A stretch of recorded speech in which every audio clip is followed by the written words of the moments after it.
আমি তোমাদের চিরঞ্জিত sir, target হান্ড্রেডিং government jobs YouTube চ্যানেলে তোমাদের সকলকে স্বাগত জানাই। তো প্রত্যেকজন স্টুডেন্ট দেখো, যারা পুলিশ পরীক্ষার্থী রয়েছে তোমাদের কিন্তু অফিসিয়াল নোটিশ দিয়ে দিয়েছে মাঠ উপলক্ষে, যে তোমাদের মাঠে কি কি ডকুমেন্ট কিন্তু নিয়ে যেতে হবে। দেখো, পরিষ্কার কথা, আমি আপডেট দেওয়া বন্ধ করে দিয়েছি। তো সুতরাং তোমাদেরকে আমি এটা আর কোনোভাবেই আমি বলবো না যে মাঠ কবে থেকে হবে বা কি। আমি এটুকু বলতে পারি, মাঠ খুব দ্রুত হবে। নোটিশ যখন দিয়েছে তখন খুব তাড়াতাড়ি তোমাদের মাঠ হবে। তোমরা পরীক্ষার সাথে সাথে মাঠটার জন্য প্রিপারেশন সমানভাবে নাও, কেমন?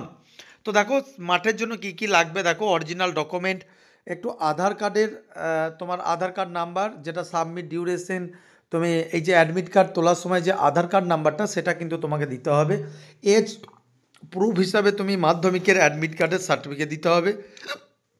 3 নম্বর হচ্ছে proof of minimum educational qualification, মাধ্যমিক অথবা উচ্চ মাধ্যমিক যেটা তুমি দেখাতে পারবে সেটা তোমার সার্টিফিকেটে দেখাতে হবে। কাস্ট সার্টিফিকেটে দেখো, এখানে certificate for candidate belonging to OBC category and income in and asset certificate, একটু ভালো করে দেখো, for candidate belonging to economically weaker section shall either be obtain afresh or revalidated as per information in the application. একটু ভালো করে দেখো, এটার মানেটা হচ্ছে যে যখন তুমি অ্যাপ্লিকেশনটা করেছিলে সেই অনুযায়ী তোমার দেখবে। অনেকজন বলছিল না যে যে স্যার ওই 2023 গ্রান্টেড হবে না, 2024 যেটা দিয়েছে, যখন এটা ফর্ম ফিল আপ করেছো সেই সময়টাই গ্রান্টেড হবে। কিন্তু এখানে একটা জিনিস ভালো করে দেখো, যাদের আছে EWS candidate and OBC category candidate whose categories either removed or either add or interchange in their current or existing list of category of government of West Bengal have to, তোমার দেখো এটা মানেটা কি বলতে চাইছে একটু ভালো করে দেখো। কমপ্লিটলি অথরিটি ইস্যুড বাই 14 তারিখ। তোমার কিন্তু যে রিভ্যালিডেশন, অর্থাৎ ওবিসির যে রিভ্যালিডেশন তুমি দেখাতে চাইছো না, তো সেটা 14/6 পর্যন্ত হতে হবে। অর্থাৎ তোমাকে 14/6 পরেই রিভ্যালিডেট দেখাতে হবে। মানে তোমার যদি কাস্ট সার্টিফিকেট ওবিসি এ, ধরো কারোর বি ক্যাটাগরি হয়েছে, অথবা বি ক্যাটাগরিটা এ ক্যাটাগরিতে গিয়েছে, অথবা ইডব্লিউএসটা তোমার রিমুভ হয়েছে, অথবা ইডব্লিউএস হয়তো তুমি নতুন করে করেছো, তো প্রত্যেকটাই তোমার রিভ্যালিডেশন দেখাতে হবে যে ভাই স্যার আমি 2025 সালেও আমি ইডব্লিউএসের অন্তর্গতই রয়েছি, বা আমি 2025 সালে যে ডেটটা এখানে মেনশন করেছে এই ডেটের পর থেকে আমি আজ পর্যন্ত আমি ওবিসি এ বা ওবিসি বি ক্যাটাগরির অন্তর্গত রয়েছে। দেখো, এত তাড়াতাড়ি দিয়ে দেওয়ার একটাই কারণ, মাঠের মধ্যে কিন্তু ভাই তোমার এগুলো লাগবে, বুঝতে পেরেছো? তো তোমরা কিন্তু এভরিওয়ান এটা ভেবো না যে মাঠের সময় দেখবো না, কারণ মাঠের সময় কিন্তু এগুলো কিন্তু দেখবে। হ্যাঁ, তো তখন কিন্তু অনেকজন হয়তো পরবর্তীতে বলবে স্যার জানতাম না। Enrolment certificate of civic volunteer, যারা সিভিক ভলেন্টিয়ার রয়েছে, এনরোলমেন্ট সার্টিফিকেট তোমাদের কিন্তু লাগবে, ঠিক আছে? তারপর সার্টিফিকেট অফ আইডেন্টিটি অফ, দেখো থার্ড জেন্ডার ক্যান্সার তোমাদের দেখার দরকার নাই, ঠিক আছে? যারা থার্ড জেন্ডার রয়েছে তাদেরও কিন্তু সার্টিফিকেট লাগবে। তারপরে এখানে no objection certificate of employee, তোমার দেখো the candidates who will be called for PMT have upload their certificate in the time of download their e-admit card same.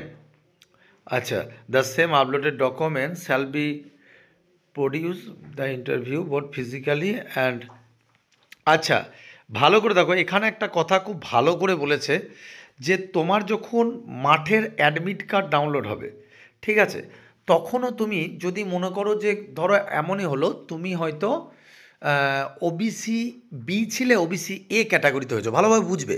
তো ওবিসি এ ক্যাটাগরিতে হওয়ার পরে তোমার তো একটা ওবিসি এ ক্যাটাগরি হওয়ার পরে তোমার তো একটা সার্টিফিকেটের দরকার। তো তুমি হয়তো সেই সার্টিফিকেটটা তুমি বানাতে পারোনি, ঠিক আছে? তোমার কিন্তু ওই অ্যাডমিট তোলার সময় কিন্তু এ না বি সেটা কিন্তু তোমাকে আবারও মেনশন করে, তবে যেরকমভাবে এখন অ্যাডমিট তোলার সময় এ না বি মেনশন করছো, তখনও অ্যাডমিট তোলার আগে এ না বি মেনশন করে, তবে কিন্তু তার ভ্যালিডেশন সার্টিফিকেট যদি তুমি মাঠে নাও দেখাতে পারো, তাহলে সেই ভ্যালিডেশন সার্টিফিকেটটা কিন্তু তোমাকে at the time of interview physically দেখাতেই হবে, বোঝা গেল? যদি মাঠে দেখাতে পারলে ভালো, কিন্তু যদি তোমার মাঠে না দেখাতে পারো, তোমার মাঠে গ্রান্টেড হয়ে গেলেও কিন্তু তোমার at the time of interview তোমাকে দেখবে। তো এটাই মোটামুটি তোমাদেরকে যা বলার বলেছে। আর ভালো করে প্রিপারেশন নাও। আর একটা কথা প্রত্যেকজনকে বলছি, যারা এখনো পর্যন্ত পুলিশ প্রিপারেশন নিচ্ছ অথচ আমার এই প্রতিদিনের ক্লাসগুলো ফলো করছো না, তোমাদের জন্য সকাল 10টা 10:30টার দিকে একটা জিকে ক্লাস টপিক অনুযায়ী নিয়ে আসছি। পরপর আমি কিন্তু গোটা সিলেবাসটাই শেষ করছি। তোমরা কিন্তু ক্লাস কটা দেখো এবং এখানকার আ দেওয়া প্রতিটা কোয়েশ্চেন গুরুত্বপূর্ণ। হয়তো কপাল ভালো থাকলে এখান থেকে হয়তো 10, 15, 20 লেগে যাবে। বুঝতে পেরেছো? আর একটা জিনিস, কারেন্ট অ্যাফেয়ার্স বই যেটা আগ্নেয় অস্ত্র বেরিয়েছে, এভরিওয়ান কিন্তু বইটা কিন্তু নিয়ে নিও। আমি বারবার করে বলছি, ওই বইটা তুল্য বই হয় না, ঠিক আছে? বইটা একবার রিভিউ আমি তোমাদেরকে এখানে দেখিয়ে দিচ্ছি, একবার দেখে নিও। তারপরে বইটা আমাদের যে অফিসিয়াল নম্বরগুলো দেওয়া আছে সেই নাম্বারগুলো, চলো স্যার অফিসিয়াল নাম্বারটা আবার বলে দিন। 7001496841। এই নম্বরটায় তুমি কল বা হোয়াটসঅ্যাপ করে ওই এই যে তোমার এই আগ্নেয়াস্ত্র বইটা নিয়ে নাও। এর বাইরে কারেন্ট অ্যাফেয়ার্স তোমাকে পড়তে হবে না, ঠিক আছে? অল দ্য বেস্ট, সকলে ভালো থেকো, দেখা হচ্ছে। আর ভিডিওটা একবার দেখে নাও। নমস্কার, আমি তোমাদের চিরঞ্জিত স্যার। তো দেখো, তোমাদেরকে বলেছিলাম যে তোমাদের লাস্ট মুহূর্তে কারেন্ট অ্যাফেয়ার্স নিয়ে ভাবতে হবে না। 15 দিন আগে আমি তোমাদেরকে কারেন্ট অ্যাফেয়ার্স বই বার করে দিলাম এবং বইয়ের মাত্র পেজের সংখ্যা আছে কেবলই, এখানে দেখো নিজের চোখে, আমার কিছু বলা লাগবে না, মাত্র 56টা পেজ রয়েছে। তো 56টা পেজ, তোমাদের এইটুকু বলবো, 55-56টা পেজ মানে সম্পূর্ণ সাজেস্টিভ করা আছে এবং কথা দিতে পারি এই বইয়ের বাইরে কোনো কারেন্ট অ্যাফেয়ার্স তোমাদের পড়তে হবে না, কারণ এর বাইরে কারেন্ট অ্যাফেয়ার্স আসবে না। তো বুঝতেই পারছো, 3টে কপিরাইট দেওয়া আছে। তো কেবলই সফট কপি নিয়ে তুমি নিজের মতো করে প্রিন্ট আউট করে নেবে, কোনো বন্ধু বান্ধবকে কিন্তু শেয়ার করবে না, ঠিক আছে? তো চলো স্যার বইটার একটু সূচিপত্রটা দেখি, ভালো করে দেখো, তোমাদের জন্য সূচিপত্র। আগে বই দেখো ভাই, তারপরে তুমি বই নেবে যে চিরঞ্জিত স্যার কি তৈরি করেছে। এমনকি এই বই তোমাদের গ্রুপ সি গ্রুপ ডির যে কারেন্ট অ্যাফেয়ার্স আছে এখান থেকেও আমি বলতে পারি এর বাইরে দেবে না। বোঝা গেল? তো দেখো স্পেশাল টপিকগুলো আগে ভালো করে দেখো, যে তোমরা নিজেরাই বুঝবে যে আসবে কি আসবে না। সুনিতা উইলিয়ামস, রিচা ঘোষ, রতন টাটা, চেনাব সেতু, এতগুলো স্পেশাল টপিক দেওয়া আছে। তো বুঝতে পারছো রিচা ঘোষ অবধি তোলা আছে মানে কতটা রিসেন্ট। তো এই যে লাস্ট 1 বছর, এই লাস্ট 1 বছর সম্পূর্ণ আপ টু ডেট পর্যন্ত তোলা হয়েছে। বোঝা গেল? বিশ্বকাপ ফুটবল 2025, মহিলা বিশ্বকাপ 2025, যেটা আমাদের রিচা ঘোষ যেটা হলো ধরো, ঠিক আছে? অপারেশন সিন্ধুর, এশিয়ান কাপ, অনূর্ধ্ব বিশ্বকাপ, অস্কার পুরস্কার, বিভিন্ন সামিট লিস্ট, নোবেল পুরস্কার, দাদা সাহেব ফালকে পুরস্কার, ভারতরত্ন পুরস্কার, পদ্ম পুরস্কার, সাহিত্য একাডেমি পুরস্কার, কলিঙ্গ পুরস্কার, ম্যান বুকার পুরস্কার, জাতীয় চলচ্চিত্র পুরস্কার, অ্যাবেল পুরস্কার, পশ্চিমবঙ্গের বিভিন্ন প্রজেক্ট লিস্ট, খুব গুরুত্বপূর্ণ। তার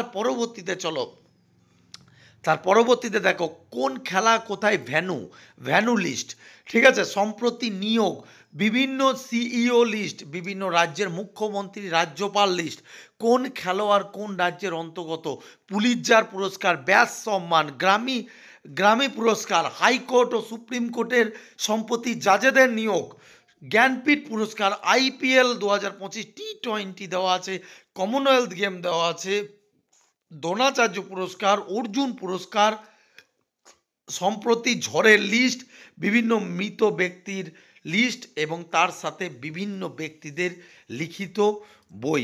তো স্পেশাল টপিকগুলো দেখো সুন্দরভাবে তোমাদের সামনে কিন্তু উপস্থাপন করা হয়েছে। আমি আবারও তোমাদেরকে বলবো, এর তুল্য বই কিন্তু হয় না। তোমরা যদি এরপরেও যদি না নাও, সেটা কিন্তু তোমাদের নিজস্ব কিন্তু একটা সব থেকে বড়, এটা নিজের অক্ষমতা হিসাবে দাঁড়ায়। রিচা ঘোষের ডিটেলস কত সুন্দরভাবে এখানে দেওয়া আছে, ভালো করে দেখো। তিনি উত্তরবঙ্গের বাসিন্দা, শিলিগুড়ির বাসিন্দা, তার বাবার নাম মায়ের নাম দেওয়া আছে। দেখো তিনি কত সালে কি স্বীকৃতি পেয়েছে, শিলিগুড়িতে যে তার নামে একটা নতুন স্টেডিয়াম হবে সেটাও কিন্তু উল্লেখ করা আছে। বুঝতে পেরেছো? বিশ্বকাপ জয়, তার কি দুর্দান্ত পারফরমেন্স ছিল, সমস্ত ডিটেলস আমি এখানে তোমাদের সুন্দরভাবে দিয়ে দিয়েছি। এ দেখো স্টেডিয়াম নামাকরণ, ডিএসপি পদ, ভালো করে দেখো প্রত্যেকটা জায়গায় কিন্তু টপিক ওয়াইজ দেওয়া আছে, স্বীকৃতি ও সম্মান, ডিএসপি পদ, ঠিক আছে? তারপর কি পুরস্কার পেয়েছে, কত টাকা পেয়েছে, সব কিছু ডিটেলস এখানে দেওয়া আছে। এবং শুধু এটা বলে নয়, প্রত্যেকটা টপিক কিন্তু এরকমভাবে তোমার দেওয়া আছে। বোঝা গেল? তো তোমাদের প্রত্যেকজনকে বলবো বইটা 1 কপি করে নিয়ে, মাত্র 55টা পেজ আছে, একটু ভালো করে পড়ে নাও গা। আমি কথা দিতে পারি এর বাইরে কোনো কারেন্ট অ্যাফেয়ার্স দেবে না। এভরিওয়ান তুমি বইটা নিয়ে নাও, কারণ বইটা তোমাকে পড়তে হবে। তুমি যত তাড়াতাড়ি দেখছো নিয়ে নাও। বইটার দাম স্যার কত রেখেছেন? বইটা তোমাদের জন্য কেবল 139, 139 টাকা। পিডিএফ আকারে পেয়ে যাবে। আমাদের যে অফিসিয়াল নম্বরগুলো তুমি দেখতে পাচ্ছ স্ক্রিনের মধ্যে, এই স্ক্রিনে দেওয়া নম্বরগুলোতে একটু যোগাযোগ করে নেবে। ডেফিনেটলি তুমি বই তোমার হাতে থাকবে, ঠিক আছে? একবার প্রিন্ট আউট করবে, 55টা পেজ মানে ধরো এপিট ওপিট করে 25 টাকা, তাই তো? 25 টাকা কি 30 টাকা খরচা হবে, তো এটা বার করে নাও গে, এর বাইরে কিচ্ছু দেবে না, ঠিক আছে? All the best. সকলে ভালো করে পড়াশোনা করো, আর তারপর তো আমাদের 15 দিনের সেই ক্লাস আমরা কন্টিনিউ করবো বা বই করাবো, ঠিক আছে? তোমরা ভালো করে দেখো এগুলো।